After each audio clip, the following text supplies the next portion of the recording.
All right, go ahead and skip example 6. We'll do that together when I return next week. Let's just jump down and do 7 and 8. They're not too bad. They're tricky to figure out how to do it on your own, but once you know the trick, they're not too hard. All right, but we'll do example 6 when I return next week. It's a little tougher. All right, so 7 and 8 are kind of weird because you kind of have parallel lines, but then you have this transversal. Well, you kind of have one transversal that then turns and becomes a different transversal. Okay, so this isn't considered one transversal because it's not a straight line. This transversal would keep going this way. This one would come up this way. So you kind of have two transversals, but also not quite.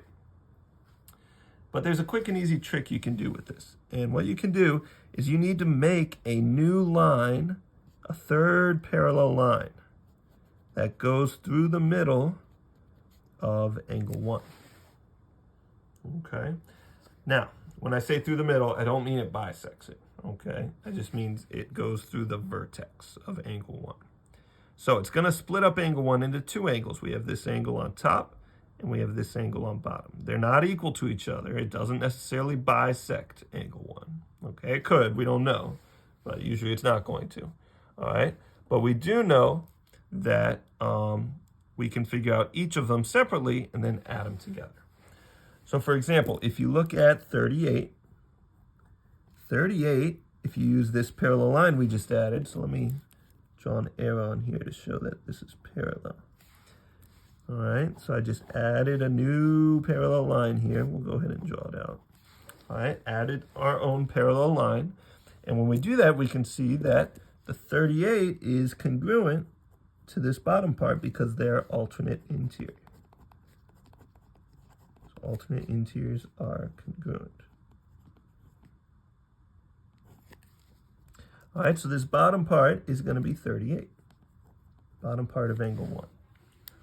Now we can do something similar to the top, only the problem is the top, the 110, is not going to be alternate interior or corresponding to the top of angle 1.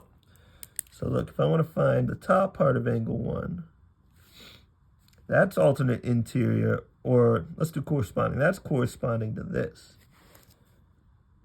So to figure out what that is, I got to do 180 minus 110, because that is a linear pair with 110. So that gives me 70. So this is 70, and that means the top part of angle 1 is also 70. So angle 1, the measure of angle 1, is just going to be 38 plus 70, which is 108. All right, example 8 is similar. All right, for example 8, again, we're going to add a third parallel line here. All right, to split up angle 1 into two angles. The bottom part is alternate interior to 18. So the bottom part is going to be equal to 18. And then the top part here is alternate interior to 82. So the top part is 82. So we just add 18 plus 82 to get the measure of angle 1. And that equals 100.